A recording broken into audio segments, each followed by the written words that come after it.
ബഹുമാനായ സാറ് ഇവിടെ പറഞ്ഞത് സത്യത്തിൽ ഭാരതീയ ദർശനത്തിൽ സ്വർഗനരക ചിന്തയല്ല അടിസ്ഥാനപരമായിട്ടുള്ളതെന്നാണ്. പക്ഷേ ഞാനിവിടെ സൂചിപ്പിച്ചതുപോലെ പ്രവാചകന്മാർ പഠിപ്പിച്ച ആദർശങ്ങൾ നോക്കുമ്പോൾ മരണാനന്തര ജീവിതവും സ്വർഗനരക ചിന്തയുമാണ് എല്ലാ ദർശനങ്ങളിലും കാണാൻ സാധിക്കുന്നത്. ഭാരതത്തിൽ അടിസ്ഥാന സംഹിതകൾ വേദസംഹിതകളാണ്. ഇതിലൊന്നും തന്നെ പുനർജന്മ വിശ്വാസത്തെക്കുറിച്ച് യാതൊരു പരാമർശവുമില്ല. എന്നാൽ സ്വർഗനരകങ്ങളെക്കുറിച്ചാണ് പറയുന്നത്. ആദ്യ കാലഘട്ടത്തിലുള്ള ഉപനിഷത്തുകളിൽ ഇപ്പൊ കഠോപനിഷത്തിൽ പ്രഥമ വല്ലിയിലെ പ്രഥമാധ്യായത്തിലെ 12ാമത്തെ ശ്ലോകത്തിൽ നമുക്ക് കാണാൻ സാധിക്കും, സ്വർഗേ ലോകേ ന ഭയം കിഞ്ചനാസ്തി ന തത്രത്വം ന ജരയാഭിവേദി ഉഭേ തീർത്വാശനായ പിപാസേ ശോകാദിഗോ മോദതേ സ്വർഗലോകേ. സ്വർഗലോകത്തിലേക്കാണ് അത്തരം ആളുകൾ പോവുക. സ്വർഗലോകത്തിന്റെ പ്രത്യേകതകൾ എന്ന് പറയുന്നു, അവർക്ക് ഭയമില്ല, പ്രയാസമില്ല, മരണമില്ല, യാതൊരു പ്രയാസമില്ലാതെ മരണമില്ലാതെ ഇടക്കാലഘട്ടത്തിലുള്ള ഇടത്താവളല്ല, മരണമില്ലാതെ ജീവിക്കുവാൻ സാധിക്കുന്ന ഒരു ലോകം, അവിടേക്കാണ് സൽക്കർമ്മികൾ പോവുക. അതേപോലെ തന്നെ നരകലോകത്തെക്കുറിച്ച് അസൂര്യ നാമതേ ലോകേ അന്ധേന തമസാവൃതാഹ താംസ്യ പ്രേദ്യാഭിഗച്ഛന്തിയേ ചാത്മഹാനോ ജനഃ ഈശാവാസ്യത്തിന്റെ 3ാമത്തെ ശ്ലോകത്തിൽ കാണാൻ സാധിക്കും. അതേസമയം ഇതേപോലെ തന്നെ ഗീതയിൽ ഇവിടെ സുഹൃത്ത് ഉദ്ധരിച്ച ഭഗവത്ഗീതയുടെ 2ാം അധ്യായത്തിലെ 37ാമത്തെ വചനത്തിൽ ഹതോവ പ്രാപ്സസി സ്വർഗം ജിതോവ ഭോക്ഷസേ മഹീം തസ്മാദുത്തിഷ്ഠ കൗന്ദേയ യുദ്ധായ കൃതനിശ്ചയ. നീ ജയിച്ചാൽ ഇവിടെ ഈ രാജ്യഭരണം, പരാജയപ്പെട്ടാലോ സ്വർഗം. അതാണ് ഏതൊരു പോരാളിയോടും മതപരമായി സ്വന്തം ധർമ്മം അനുഷ്ഠിക്കുവാൻ വേണ്ടി പ്രവർത്തിക്കുന്ന പോരാളിയോട് പ്രവാചകന്മാർ പറഞ്ഞ പദപാട് എന്താണ്? നിനക്ക് ഇവിടെ ധർമ്മ സംസ്ഥാപനം സാധിക്കും, ചിലപ്പോ ഇല്ലെങ്കിലോ മരണപ്പെട്ടാൽ വീര സ്വർഗത്തിൽ നിനക്ക് പ്രവേശനം ലഭിക്കും. അതേ കാര്യമാണ് ശ്രീകൃഷ്ണൻ പറയുന്നതായിട്ട് നമുക്ക് കാണാൻ സാധിക്കുന്നത്. അത് അക്കാലഘട്ടത്തിൽ സ്വർഗനരകങ്ങളിലുള്ള വിശ്വാസം 16ാം അധ്യായത്തിലെ 16ാമത്തെ വചനത്തിൽ നരകത്തെക്കുറിച്ച് പറയുന്നുണ്ട്. അനേക ചിത്തവിഭ്രാന്ത മോഹ ജാല സമാവൃത എന്ന് തുടങ്ങിയ വചനങ്ങൾ നരകത്തിലാണ് പ്രവേശിക്കുക എന്ന്. അപ്പൊ ഞാൻ പറയുന്നത് എന്താ വെച്ചാൽ സ്വർഗനരകങ്ങളിലുള്ള വിശ്വാസം ഭാരതത്തിന് മുമ്പുണ്ടായിരുന്നു. എന്നാൽ പുനർജന്മ വിശ്വാസം പിൽക്കാലഘട്ടത്തിൽ കടന്നു വന്നതാ.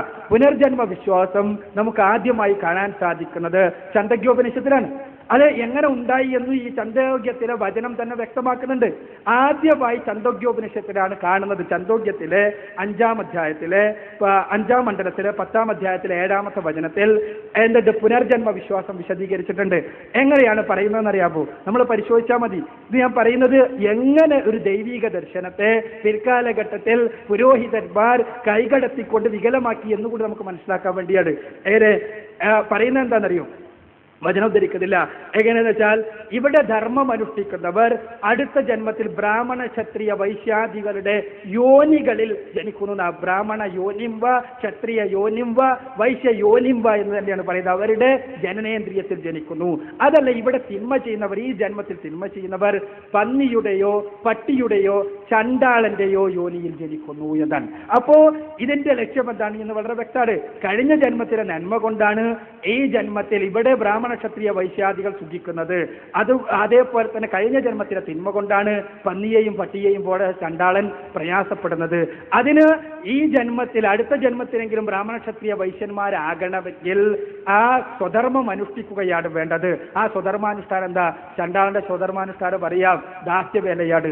ഇത് പഠിപ്പിക്കാൻ വേണ്ടി ശുദ്ധമായ സ്വർഗനരകങ്ങളിലുള്ള വിശ്വാസത്തെ വികലമാക്കിക്കൊണ്ട് പഠിച്ചെടുത്തതാണ് പുനർജന്മ വിശ്വാസം എന്നാണ് ഞാൻ എൻ്റെ പഠനത്തിൽ നിന്ന് എനിക്ക് മനസ്സിലാക്കാൻ സാധിച്ചത്. എൻ്റെ മാത്രമല്ല, പല പണ്ഡിതന്മാരും അത് സൂചിപ്പിച്ചിട്ടുണ്ട്. അത് ഭൗതികവാദികളായ പണ്ഡിതന്മാരാണ് സൂചിപ്പിച്ചിട്ടുള്ളത്. പക്ഷേ ഭാരതീയ വേദസാഹിത്യങ്ങൾ പരിശോധിച്ചാൽ നമ്മൾ കാണാൻ സാധിക്കുന്ന ഒരു കാര്യമുണ്ട്. ഈ പുനർജന്മ സിദ്ധാന്തത്തെക്കുറിച്ച് അടിസ്ഥാന വേദ സംഹിതകളിൽ, ചതുർവേദ സംഹിതകളിൽ, ഋഗ്വേദ, സാമവേദ, യജുർവേദ, അഥർവവേദാദി സംഹിതകളിൽ എവിടെയും കാണുന്നില്ല.